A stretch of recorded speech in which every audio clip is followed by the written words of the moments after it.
Quem é você? Bom, meu nome é José Maria de Paula Correia, sou nascido na cidade de Curitiba no ano de 1948, logo após o término da Segunda Guerra Mundial.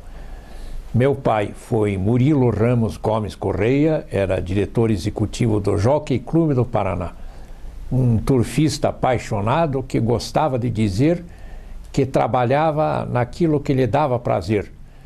E minha mãe, já falecida, assim como o pai, Juraci de Paula Correia, professora, colega de Helena Colodi, de uma turma de jovens educadoras da Escola Normal, depois Instituto de Educação.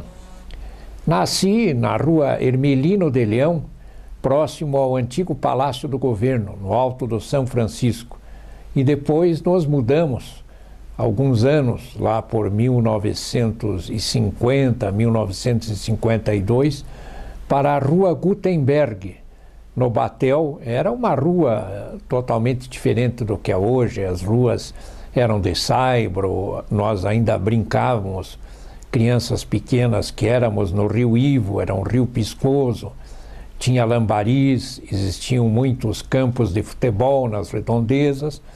E lá, nesta região da Rua Gutenberg, era uma chácara de uma bisavó minha. Depois foi dividida esta chácara em alguns lotes e nós ficamos com um deles. Ao lado da nossa casa morava um tio, irmão de minha mãe, o Antônio Bittencourt de Paula, doutor Tunico, pediatra muito querido em Curitiba, um médico humanitário, atendia toda a vizinhança, ele era também professor da escola técnica. Eu comecei os meus estudos no grupo escolar Júlia Vanderlei. Era um sistema, na época todas as crianças iam para colégios públicos, não havia escolas particulares, não me recordo, talvez uma ou outra, né? E do colégio deste grupo escolar Júlia Vanderlei, passei também para o 19 de dezembro, depois estudei no Colégio Belmiro César. Era um colégio que foi criado por um pastor, o pastor reverendo Luiz César, pai de Henrique César, de Cleusa, minha tia, de Luimar, de Milcia. E depois deste Colégio Belmiro César, que ficava ali na rua Vicente Machado, onde passaram muitas gerações, eu passei pelo Colégio Novo Ateneu, colégio na época extraordinário, com muitas inovações pedagógicas. Nós tínhamos como professor, por exemplo, Almir de Almeida, o bom baiano, professor de educação física, tínhamos o Rosala Garzuzzi, tínhamos o Nardi Fonseca e tantos outros, Guilherme Guimbala, professores extraordinários. Finalmente fiz o científico, antigo científico, no Colégio Estadual do Paraná.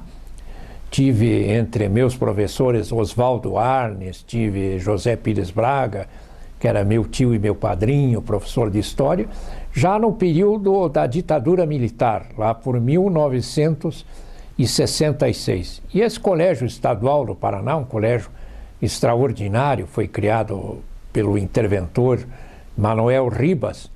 Nós tínhamos bibliotecas maravilhosas, tínhamos aulas de música. O Saint Jazz Quintet, por exemplo, nasceu dentro do Colégio Estadual do Paraná, em uma das oficinas de artes, de música.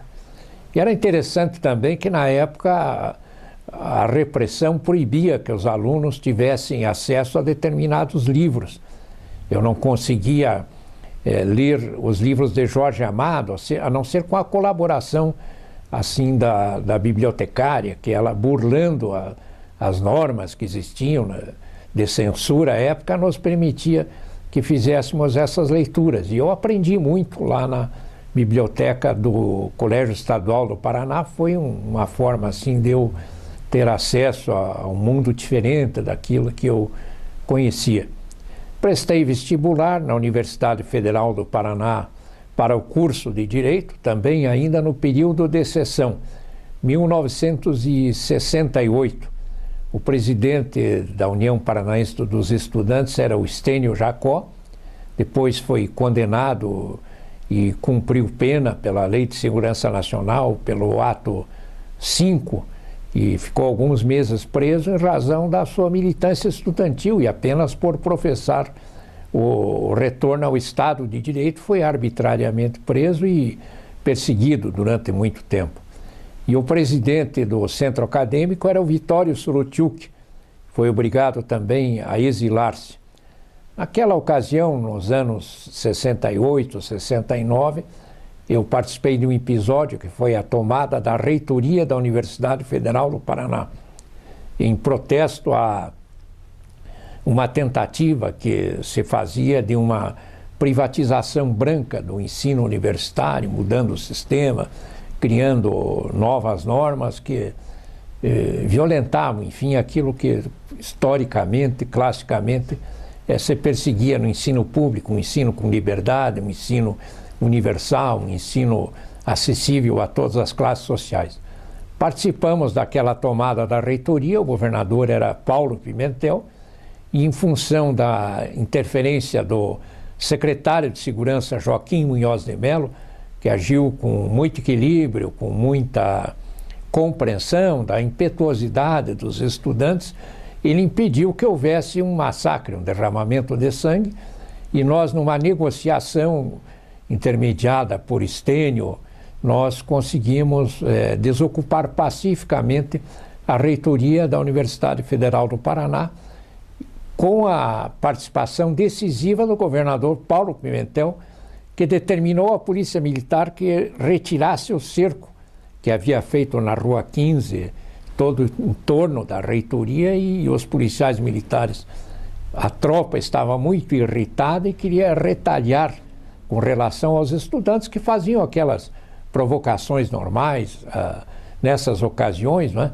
E o governador Paulo Pimentel deu uma ordem muito dura, muito rigorosa, junto com o secretário Joaquim Munhoz de Mello, destituindo até um dos oficiais que estava comandando a operação, o efetivo naquele local, e dando a ele ordem de prisão caso não cumprisse aquela determinação de uma retirada pacífica de todos os jovens.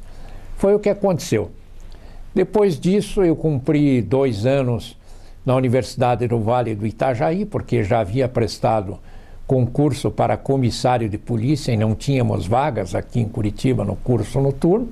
Então, concluí meu curso de Direito desta forma, na Univale, parte na Universidade Federal do Paraná, os últimos 2 anos na Univale, e prestei concurso em seguida para delegado de polícia de carreira. Eu já era comissário, exercendo as funções de delegado. Fui classificado em primeiro lugar num concurso onde haviam quase 500 delegados concursandos, participando para o cargo de delegado. Fui nomeado pelo governador Parigot de Souza.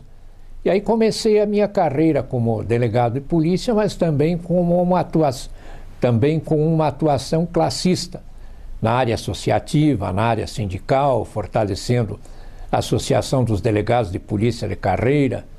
Eu me lembro que tive muito apoio do Luiz Renato Ribas, que hoje está promovendo essa entrevista. Ele, na ocasião, com a sua gráfica digital, ele fazia os panfletos para nós gratuitamente, colaborava, nos dava ideias, e nós conseguimos, de certa forma, criar uma mentalidade mais moderna para os policiais civis, para a carreira policial, nos libertando daquela imagem que ainda vinha do período da repressão, que era baixar o pau, não discutir, não respeitar direitos humanos, enfim, e nós fomos avançando nesse sentido.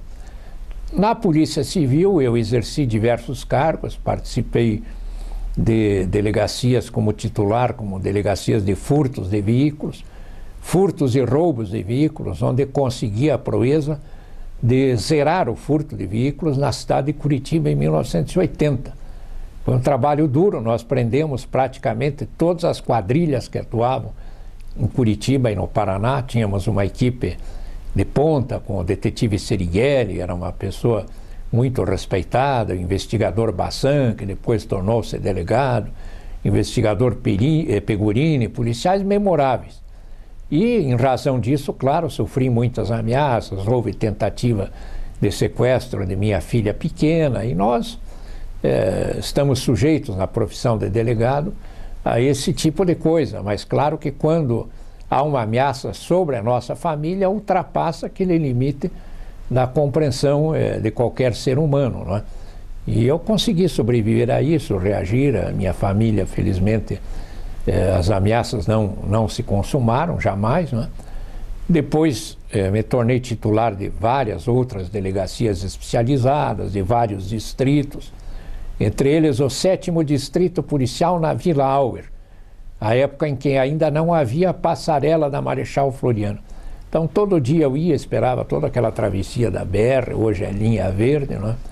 Ia trabalhar num distrito com mais de uma centena de presos, sem melhores condições de salubridade, com dificuldades de saúde, dificuldades de toda a ordem. E depois, de eleito presidente da Associação dos Delegados por 2 gestões, eu fui eleito vereador de Curitiba. Não queria concorrer à vereança, mas houve um pedido, um apelo muito forte do Maurício Fruit, que era candidato a deputado federal, que desejava fortalecer a sua chapa. O Roberto Requião era candidato a deputado estadual, e eles estavam procurando pessoas de Curitiba que tivessem alguma inserção na classe média. O senador, candidato ao Senado, Álvaro Dias, e principalmente o candidato ao governo José Richa, que foi quem me convenceu.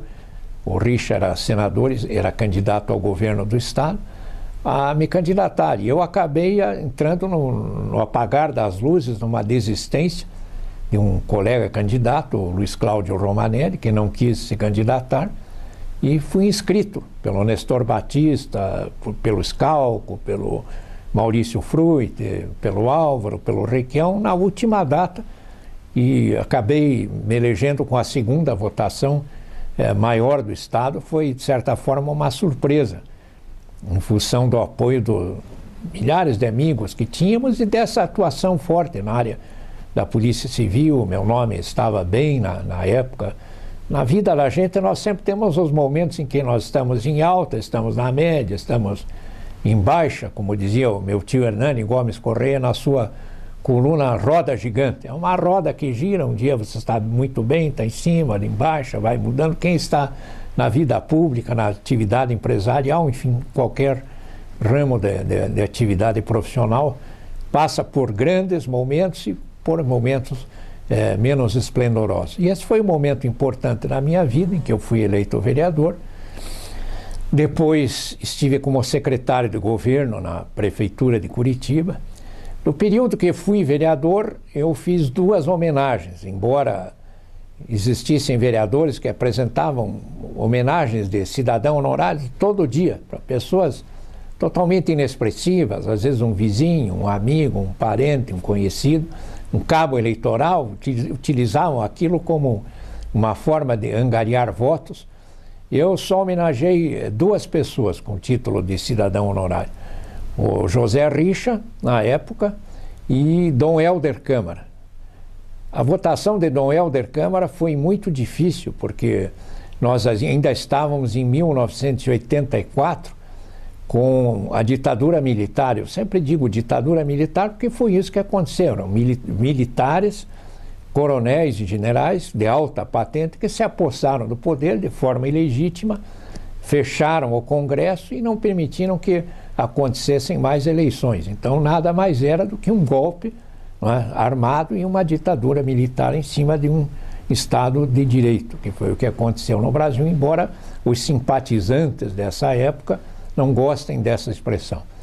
Então, quando eu apresentei o título de cidadão honorário Dom Helder Câmara, houve reação dessas pessoas ligadas a esses setores que estavam ainda no governo. O presidente era João Figueiredo, e tentaram evitar, pressionaram muito os demais vereadores para que fosse rejeitado o título de cidadão honorário de Curitiba a Dom Helder Câmara, o que seria um vexame. Uma personalidade que foi indicada ao Prêmio Nobel várias vezes, hoje tem o seu nome lembrado em listas para ser consagrado como santo da Igreja Católica, e naquela época houve 15 vereadores que votaram contra o título de Dom Helder Câmara, e nós ganhamos por apenas um voto. de 16 a 15. Um voto que eu troquei com outro vereador, me comprometendo a votar no Ervin Bonkoski, como cidadão honorário, que era meu amigo, e ele, em permuta, embora ele fosse de extrema direita, concordou em votar no Dom Helder Câmara. Foi assim que nós trouxemos Dom Helder a Curitiba. Ele esteve no Cine Vitória, Dom Pedro Fedalto estava conosco, e, enfim, toda a sociedade paranaense que eu admirava, a igreja. E Dom Helder fez um pronunciamento magnífico, e eu guardei todos esses documentos hoje como lembrança desses momentos. Aliás, de Dom Pedro Fedalto, eu ouvi assim com certa distância, porque eu achava um bispo conservador ao extremo. Eu sempre tive ideias mais progressistas. Entretanto, quando, alguns anos atrás, a minha esposa, Maria Angel, esteve internada no Hospital Nossa Senhora das Graças, ela estava muito doente, estava com uma infecção bacteriana, e ela esteve desenganada por 2 ou 3 ocasiões. Nós ficamos 45 dias no hospital. Eu já pagava o estacionamento ao lado do hospital como mensalista. E aí eu tive a satisfação de ver o trabalho de Dom Pedro Fedalto, já com 80 anos de idade, indo todas as manhãs, às 5 ou 6 horas da manhã, no Hospital Nossa Senhora das Graças, visitando todos os doentes como um sacerdócio, e uma disposição assim muito emocionante. Então aquilo me conquistou, em ver a disposição daquele senhor idoso, levar uma palavra de conforto, de bondade, de religião, uma mensagem de esperança, de fraternidade. E eu fiquei um fã de Dom Pedro Fedalto, já agora bastante idoso, porque eu conheci mais de perto, vendo esse trabalho que ele fazia. Mas avançando no tempo, depois eu fui convidado para ser o chefe da Polícia Civil, cargo de delegado-geral.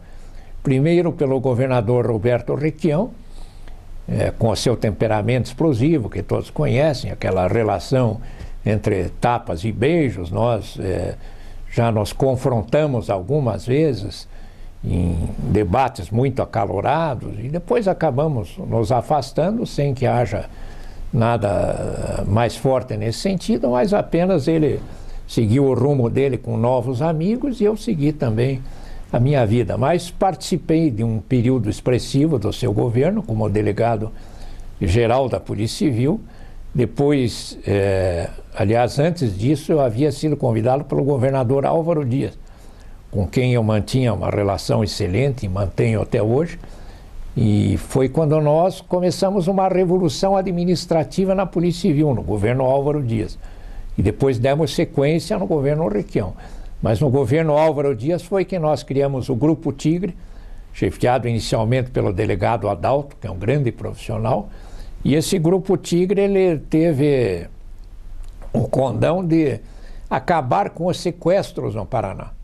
Quando eu assumi, havia uma indústria de sequestros em todo o Brasil. Era o crime da moda.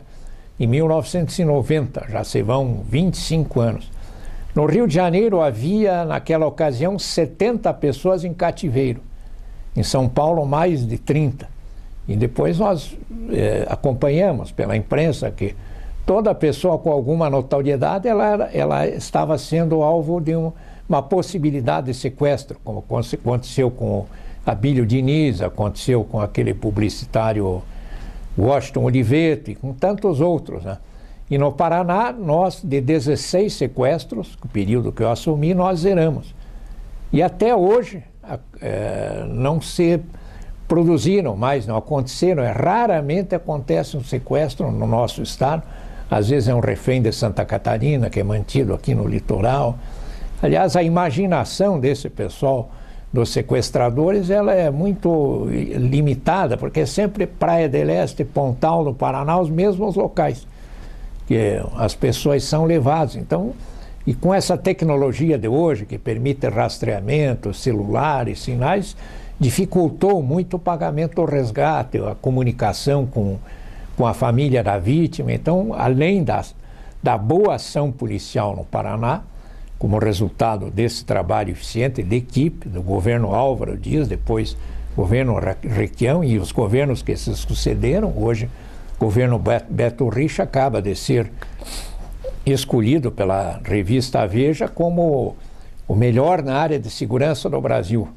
Em função de resultados, nós vemos que os índices de criminalidade, felizmente, estão caindo, embora esta criminalidade comum, pequena, de varejo, de assaltos nas ruas, em sinais de trânsito, em bicicleta, em praça, esses furtos que a televisão mostra no Rio de Janeiro, as centenas diariamente, aqui no Paraná ocorrem as dezenas, mas são difíceis de evitar. Aí a necessidade de um policiamento preventivo mais firme, mais atuante da Polícia Militar, que é o que todos esperam hoje. No governo Richa havia aquela experiência dos módulos policiais.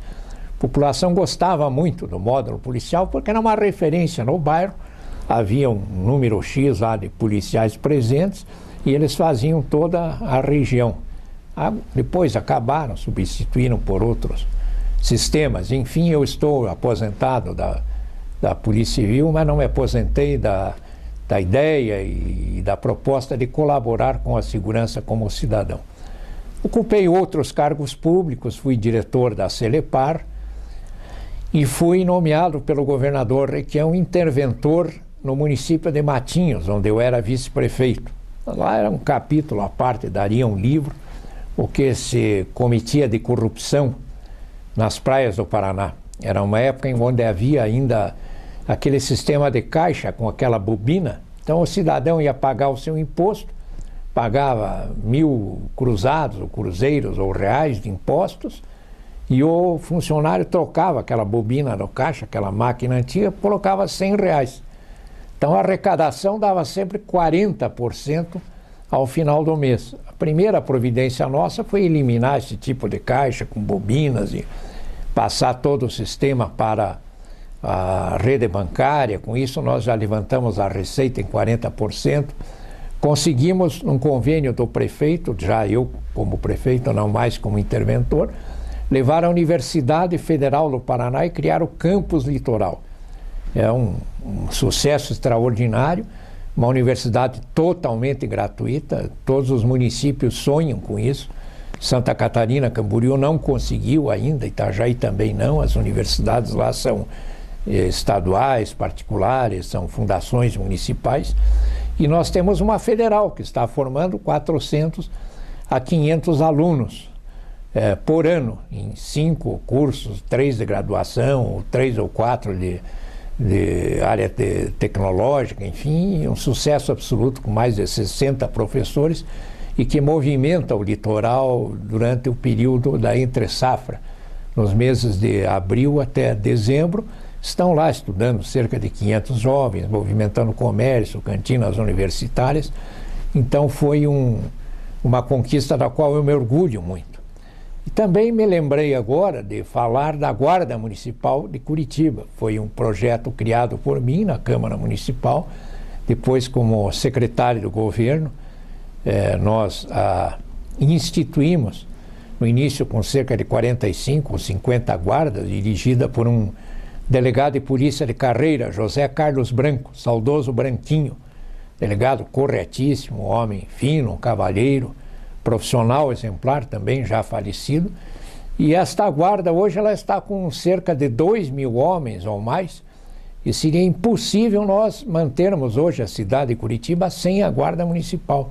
Nos parques, nas praças, nos cemitérios, nos terminais de transporte, nos mercadões, nas escolas, nas creches e nas ruas também, combatendo a criminalidade. A guarda hoje ela anda armada, ela atua como se fosse a polícia militar, só não é chamada diariamente, não tem aquele sistema do 190, mas ela sempre que se defronta com uma situação de crime, de flagrante, ela efetua prisões, ela faz o trabalho preventivo, repressivo com muita eficiência. Então eu diria que o meu mandato de vereador ele foi justificado, além dessas leis que eu citei homenageando o Dom Helder Câmara, o José Richa, do Plano Diretor de Curitiba, que eu participei da reforma administrativa da Câmara Municipal. de outros trabalhos importantes, a criação da Guarda foi um marco, que significa que é possível você ter um mandato honrado e um mandato que dê retorno à população. Como a maioria dos meus eleitores me viam como um profissional da área de segurança, eu achei que dei uma resposta à altura com a instituição da Guarda Municipal de Curitiba. E criei também, como prefeito de Matinhos, uma guarda. Hoje ela está lá com quase uma centena de homens e faz um trabalho também muito importante. Ela deve ter hoje mais do que o dobro do efetivo da Polícia Militar. E eu entendo que a solução para as cidades de pequeno e médio porte, também para as grandes cidades, é a municipalização das polícias. Hoje nós temos guardas municipais em Londrina, Foz do Iguaçu, em todas as cidades de médio e grande porte do Paraná e do Brasil, porque o Estado em si não tem condições de dar suporte às demandas da segurança pública sem a participação do município e do governo federal. Bem, por aí fomos alguns anos, eu também passei pela Paraná Previdência, onde fui presidente, hoje estou de retorno como diretor. Fizemos um trabalho importante em prol dos aposentados, das viúvas e dos órfãos, fazendo com que esses processos de aposentadoria e de pensão tramitem rapidamente, com segurança, com justiça, uma vez que as pessoas contribuem a vida toda e quando falecem é justo que a sua esposa, a sua viúva, o seu filho menor de 21 anos receba aquela pensão do Estado com a devida correção. Então isso nós fizemos lá na Paraná Previdência, cuidando bem do fundo previdenciário, que eu recebi na ocasião com 3 bilhões de reais, 3 não é milhões, 3 bilhões, paguei 1 bilhão de aposentadorias e pensões, e quando saí de lá deixei com 4, ou seja, eu realizei 2 bilhões num período de 3 anos, junto com a equipe que lá estava, com aplicações em títulos públicos, federais e sem nenhuma perda. Paraná Previdência é o único grande fundo previdenciário público do Brasil que nunca perdeu um centavo, R$1 em nenhuma aplicação, a exemplo de Banco Santos e de outros fundos que fizeram com que os servidores tivessem muito dinheiro. Eu também advogo na área de direito de família e direito criminal, que eu gosto, é minha área, atendendo vítimas, atendendo pessoas que precisam de algum suporte quando se tornam vítimas dos mais diversos delitos, estelionato, tentativas de homicídio, lesões corporais, enfim, ameaças, crimes de toda a natureza. E na área de lazer, que como dizia o saudoso médico legista que foi meu professor, recordando o nome do professor de medicina legal, grande guru e amigo, diretor do Instituto Médico Legal e, acima de tudo, um filósofo, professor Hernani Simas Alves. Um dia eu fui visitá-lo e o doutor Hernani, com aquele bom humor dele, aquela sapiência lá no seu expediente, em meio aos cadáveres, em meio às pessoas vítimas de todo tipo de delito, na companhia do doutor Elias Zacarias, outro grande mestre humanista. E eu, menino, ainda disse: professor Hernani, como é que está? Muito trabalho? Ele disse: meu filho, trabalho sempre temos, o que nos falta é o lazer. Então vou falar um pouquinho do lazer agora. Paralelamente à minha vida pública, aos mandatos que tive de vereador, de prefeito, a carreira de delegado, eu sempre gostei muito de artes marciais. Tive um grande professor, um mestre de karatê, professor Hiroshi Taura, jovem, vindo do Japão aos 18 anos, já era graduado em karatê. Ele começou a lecionar na Sociedade Polonesa, na Rua Ébano Pereira. Lá por 1967, 66, eu me tornei aluno do professor Taura. Segui com ele, depois me graduei, faixa preta de karatê, fui até terceiro grau da faixa preta, o terceiro dan, e fui dar aulas também, um período da minha vida ali em uma academia que fundei junto com 2 mestres, o professor Taura de karatê e o professor Makoto de judô, que também foi um dos meus professores, junto com o Kenjiro Hironaka. Eu era quase um fanático nesta questão de lutas, de artes marciais, embora nunca tivesse usado isso para agredir ninguém, para brigar. Eu gostava como esporte, como filosofia. Pratiquei junto com o Paulo Liminski, que era faixa marrom em judô, um grande judoca, com Alice Ruiz. Conheci grandes lutadores como Hiroshi Suzuki, de Londrina. Participei como sparring em campeonatos mundiais, que ninguém tinha coragem de enfrentar determinados lutadores peso pesado, e eu fui. E tinha um deles, um lutador famoso, Sato, campeão mundial peso pesado de karatê, de judô. Ele devia pesar mais de 100 quilos e eu deveria pesar uns 70, peso leve. E eu fui escalado para enfrentá-lo no dia seguinte, né, numa competição, numa demonstração pública. Mas este Sato, ele tinha uma característica: de todos os que ele enfrentava, ele quebrava a clavícula. A pessoa saía do tatame com a clavícula quebrada, tal a potência do golpe dele. Eu disse: bom, amanhã eu estou com a clavícula quebrada, né? Como é que eu vou fazer agora? Eu tenho que dar um jeito. Eu me propus, fiz a bobagem de me candidatar para enfrentar esse japonês, né? Louco. Eu tenho que dar um jeito de sair disso. Em Londrina havia uma boate famosa chamada Diana, e eu convidei o japonês. Eu já estava envolvido com a polícia, já tinha alguma facilidade nesses ambientes noturnos, para conhecer a boate Diana. E levei o japonês, eu falava inglês, ele alguma coisa, ele encantou-se com aquilo lá, e principalmente com a faxineira da casa, que passava com um balde, tinha uma bunda muito grande. Ele achou aquela faxineira fantástica lá. Depois não sei o que aconteceu com ele, mas em função dessa amizade, no dia seguinte ele me poupou uma luta que ele me derrotaria, ele como campeão mundial peso pesado e eu faixa preta peso leve, com 70 quilos, que ele me derrotaria assim em 30 segundos. A luta levou 3 minutos e meio. E ele não me jogou nenhuma vez, não me projetou, e ganhou no final, na imobilização no solo, e deu um sorriso malandro. E depois me deu a faixa dele, campeão mundial, que tenho até hoje, de presente. Então a vida tem essas soluções brasileiras que você encontra para determinadas situações. E ali na nossa academia, era a maior de Curitiba, né? Ao lado do restaurante Zacarias, em cima do açougue Madrid e da ótica Boa Vista do Seu Barbosa. Era um salão enorme. Nós tínhamos 14 professores. Eu era um dos professores. Começávamos às 7 da manhã e íamos até meia-noite, quando a gente saía comer alguma coisa na lanchonete do seu Evângelo Mustapoulos, na Rua 15 de Novembro. E ali aparecia todo tipo de pessoas, né? Um que aparecia de vez em quando era o Pinhatari, que era guarda de trânsito e participava do telequete.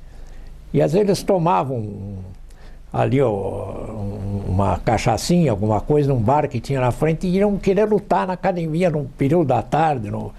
E o Pinhatari, eles davam o quê? Me derrubavam o revólver no meio do tatame. A gente tinha que administrar aquilo numa boa para evitar descontentamentos, porque a todo momento éramos desafiados. Algumas pessoas metidas a valentão bebiam um pouco, que não, eu vou lá na academia derrotar aquele professor, dar uma surra nele. Você tinha que ter paciência. Às vezes não conseguia, tinha que dar 2, 3 tomos no cidadão lá, sem machucá-lo, para que ele se convencesse que não sabia daquela arte e fosse embora. Depois me desfiz da academia, me dediquei só à carreira policial, mas ali conheci muita gente interessante. Uma ocasião surgiu um mestre coreano. Ele apresentou-se na academia à tarde, falando inglês, né, naturalmente, e mostrando um pouco das habilidades dele, pedindo para dar aula. E aí nós permitimos, então, que ele fizesse uma apresentação, reunimos os demais professores e os alunos.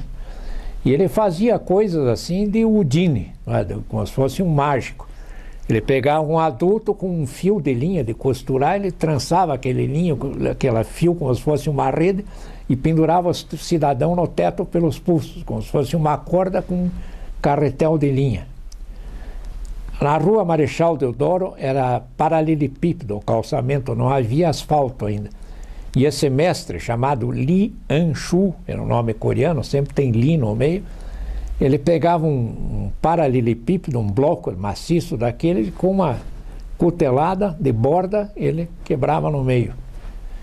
Com uma moedinha de 50 centavos, ele colocava diversas telhas empilhadas e colocava a moeda no dedo e projetava com uma força tal que ele quebrava todas aquelas telhas. Então, uma moeda daquela na testa de uma pessoa seria como se fosse um tiro, porque ele era um mestre de artes marciais coreanas. Um dia nós gostávamos muito de cinema, como gosto até hoje, e fomos ver no Cine Glória, próximo ali à Rua Riachuelo, um filme de artes marciais. E o mestre Lee foi conosco. Aí nós começamos a ver o filme e ele era um dos atores. Aí ele deu risada e ele era uma surpresa, ele não tinha nos contado, depois nos mostrou o nome dele no cartaz do filme coreano e ele participava também naquelas cenas de luta, né? Ficou conosco algum tempo, depois ele queria estabelecer-se no Paraguai com comércio. Aí eu já, com o meu conhecimento policial, disse a ele: olha, mestre, o senhor, no Paraguai, se o senhor não tiver o apoio da máfia local, eles lhe assassinam lá. Para você se estabelecer no comércio, naquela época, 1980 aproximadamente, 85, já se vão tantos anos, 30 anos atrás, é totalmente o comércio dominado por máfias, ligadas à ditadura, ligado a outros setores e de várias etnias, enfim. Se você chegar um coreano sem proteção, for abrir uma casa comercial, você é morto. Como acontece até hoje em São Paulo, se alguém quiser abrir uma casa noturna de prostituição, uma boate estilo café fotô, essas coisas que existem lá, ou que existiram, tipo Lalicórnio, se não houver uma determinada proteção, um acerto com o submundo, o sujeito tem a sua casa queimada e é morto, como nós vemos nos filmes policiais. Mas o mestre Lee, ele era muito corajoso, não acreditou, foi lá, tentou abrir o seu comércio e foi assassinado lá no Paraguai. Ele estava indo para lá porque não conseguia visto permanente no Brasil. Então foi um episódio interessante que aconteceu lá, vinculado à nossa academia de judô e karatê, a Budokan, que foi a maior que já existiu do Paraná. Eu fui ao Japão, fui com o professor Taura. No Japão eu consegui um feito raro, ser recebido como delegado pela alta cúpula da polícia japonesa. Tive a oportunidade de conhecer as academias maravilhosas, com aquela arte do kendo, daquelas espadas, a formação ainda da polícia imperial se faz, embora estejamos no ano de 2016, 2015, quando estive lá era 1990, ainda se mantinha a mesma disciplina da época do Império, da época dos samurais, né? Então é muito interessante você ver o sistema de treinamento da polícia japonesa. E na China, onde estive também em missão governamental, eu acredito que tenha sido um dos raros brasileiros a visitar um presídio chinês. Foi com habilidade, eu me comunico bem, consigo me relacionar bem procurando as pessoas certas, eu consegui então visitar um presídio chinês. Qual era a aparência? Como se fosse aquele antigo presídio do AU, cujo prédio ainda está aí, não é? Foi feito um filme recente lá, me parece que o Estômago, o outro que foi filmado ali recentemente, alguma produção paranaense, com as novelas da Globo, acho que também se utilizou aquilo como cenário. E eu fui visitar aquele prédio enorme, antigo, aquele casarão nu, né? As paredes nuas, mal caiadas, enfim. E percebi que tinha sido feito um trabalho prévio de recepção. A gente não é amador, não é novato, percebe quando está visitando algo em que as pessoas estão preparadas para te receber, né? Cheiro forte de creolina, de sabão em pó, limpeza, tudo recém-lavado, piso úmido. E aí conversei com o diretor, um chinês gordo, né? Atrás de uma mesa simples, uma sala nua, e perguntei: quantos presos o senhor tem hoje aqui, quantos detentos? Ele disse, olha, hoje nenhum, até a semana e o mês passado tínhamos 200, mas já executamos todos. E a família já pagou a despesa da execução. Então, fiquei, não é? Nós acostumados aqui com 3, 4 mil, 40, 50 em cada cela, são situações totalmente diversas. Cito apenas isso como curiosidade, enfim, de coisas que vi na China. E conversando com eles, eles me diziam que o furto mais comum na ocasião era furto de bicicleta. Não haviam automóveis como hoje, já existem tantos automóveis. Na época se furtava muita bicicleta. Muitos crimes sexuais, em razão de número de mulheres muito inferior ao número de homens. Eles privilegiam muito aquela na política do filho único, o filho masculino, do sexo masculino, porque ajuda na agricultura, etc. Acabam matando os bebês, cometendo infanticídio, as crianças do sexo feminino. Então, crimes sexuais, drogas e jogo. O chinês oriental gosta de jogo. Clandestino eram os crimes que mais se comentavam naquela ocasião. Andei bastante pelo mundo, por 41 países, ora palestrando em congressos internacionais na área de segurança pública, em Roma, estive na América Latina, nos Estados Unidos, estagiei no Departamento de Drogas, talvez a polícia mais prestigiada mundialmente é o Drugs Enforcement Agency, o DEA, Polícia de Repressão a Drogas, cujo dirigente sempre é o vice-presidente dos Estados Unidos. Eles combatem sem muito sucesso o tráfico internacional, que é um capítulo à parte, né? São bilhões de dólares rolando em cima disso. E como as penas são muito rigorosas para traficantes, sempre é prisão perpétua, quando não há pena de morte, em alguns estados, os agentes norte-americanos do DEA, eles sabem que a qualquer momento eles podem ser assassinados num confronto onde o traficante prefere arriscar perder a vida do que ficar a vida toda numa prisão perpétua. Então é uma polícia de alto risco e com muita tecnologia que atua no mundo todo. Andei pela Ásia, como eu disse, não é? E me dedico assim como hobby hoje ao motociclismo. Eu corria de motocicleta, tive alguns acidentes, nenhum grave, aqui no nosso antigo autódromo do Tarumã, fui vice-campeão brasileiro da Força Livre, conheci muitos grandes motociclistas, como Danilo Fornali, que ainda está vivo, é uma lenda do motociclismo, o Biratã Lopes, o Bira, o Antônio Zanchi, que criou a patota Honda, que existe até hoje apenas como reminiscência. Estão todos como motociclistas aposentados. Eu acho que eu sou um dos raros que ainda viaja finais de semana de motocicleta, vai ao litoral. Meu irmão Murilo vai muito ao litoral também, só que ele gosta de ir ao litoral de São Paulo e nas praias desertas. E essas são as nuances da minha vida. Uma vida comum, uma pessoa nascida em Curitiba. Eu gosto muito de literatura, aprendi com minha mãe, que era professora.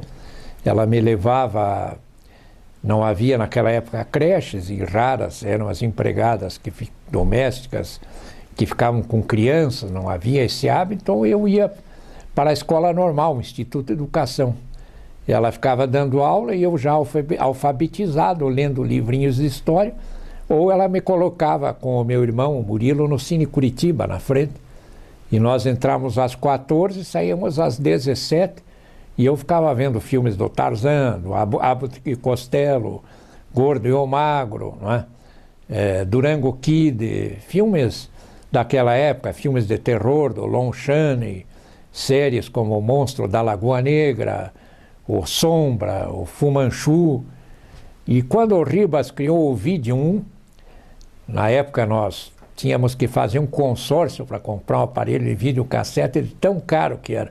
Havia um consórcio Sharp, era um aparelho enorme, com fio comprido, que os jovens nem podem imaginar que exista isso, e o controle remoto com fio também, e uma fita desse tamanho que eles colocavam no aparelho, às vezes ele comia a fita, aí ia devolver a fita para o Ribas, alugada comida, a gente tinha que enrolar com uma caneta Bic para ele não ver que está no começo da fita, o final já tinha sido mastigada pelo aparelho. E eu tive assim a alegria e a emoção de alugar no Vídeo 1 aqueles filmes que eu assistia no Cine Curitiba. E o Rivas, ele tem, não é pelo fato de ele estar promovendo essa gravação, um mérito extraordinário que ele preserva a memória cinematográfica mundial, coisa que não existe em Netflix, na televisão, em streaming, isso não existe. Esses filmes raros, filmes de Fellini, filmes do cinema mudo, filmes que são verdadeiras joias. Eu entendo até que na escola de segundo grau deveria haver cadeira obrigatoriamente de arte e cultura com cinema e literatura, para que os jovens tivessem oportunidade de conhecer essas joias do cinema russo, do cinema italiano, do cinema francês, que estão fora aí do circuito mundial. Pausa para água. Bem, eu já falei de meu pai, que era um turfista, uma pessoa muito admirada pelos seus amigos, bem-humorado. Dr. Campelo sempre se referia a ele, Dr. Aramis Bertoldi. Eu tive o privilégio de herdar os amigos de meu pai. São, logicamente, mais velhos do que eu, mas eu os quero tão bem como meu pai os queria. Já falei da minha mãe, do seu grupo de professoras, não é? E vou falar então da minha família, da minha esposa, também professora, Maria Angel. Nós casamos muito jovens, com 19 anos. Ela é artista plástica e merece uma medalha de ouro por me aturar por todas essas décadas. A recíproca também é verdadeira. Eu sou daquela época em que os casais ainda não se separavam, não é? Eram fiéis àquele juramento até que a morte os separasse. Não vamos exagerar também, como os judeus dizem, para a vida eterna. Eu vi aquele filme do Larry, que perguntaram ao Larry, aquele ator, não é? Quando houve a renovação dos votos do casamento no rito judaico. Aí o rabino perguntou: o senhor mantém os seus votos para a vida eterna com a sua esposa? Eu disse: não, vida eterna pode ser 1 milhão de anos, 10 milhões, 100 milhões. 1 bilhão de anos é muita coisa, eu não posso correr esse risco. Então, uma vida já é suficiente. Mas eu sou muito grato a ela, nós vivemos muito bem, e desse amor juvenil tivemos a nossa filha Adriana, advogada, casada com o procurador Reginaldo, minha parceira na advocacia, herdou da família toda o gosto pela arte, pela literatura, pelo cinema. Temos a Luísa, que é filha do meio, casada com o Cláudio, muito afetiva, muito ligada a mim, muito coruja com os seus filhos também, escreve muito bem. E a Isadora, que é a raspa do tacho, que minha mulher a teve comigo, ela tinha 45 anos, é raro ocorrer isso, a maternidade aos 45 anos. A Isadora é publicitária, está começando na profissão, está indo bem, já tem vários comerciais na praça e todos escrevem, todos estão contribuindo sempre de alguma forma com as artes. Eu estou com o meu livro pronto, em busca de um editor. São várias crônicas, contos que eu publico sempre no Facebook, e tenho um padrinho na área jornalística, em um blog, o jornalista Zé Beto, que me prestigia sempre, divulgando minhas crônicas, meus contos, minhas tentativas de poesia. E aqueles que quiserem conhecê-las, basta procurar no Facebook José Maria Correia. Tem algumas postagens já em outras mídias, e eu espero poder finalmente lançar este livro de memórias e de crônicas, complementando aquilo que eu disse hoje, talvez de forma mais interessante e mais resumida, para que não fique muito cansativo. Eu agradeço a todos que assistirem esse depoimento, e principalmente aqueles que puderem e conseguirem tolerá-lo até o final.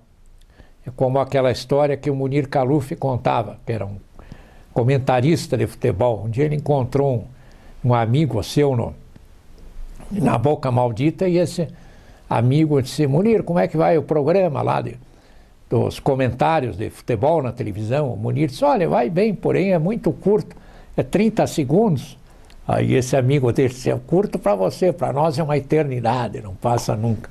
Então esse depoimento pode ter sido também extremamente longo, mas eu sou como Voltaire, não consigo resumir as coisas, não consigo ter esse talento para compactar tudo aquilo que deveria. Muito obrigado a vocês todos.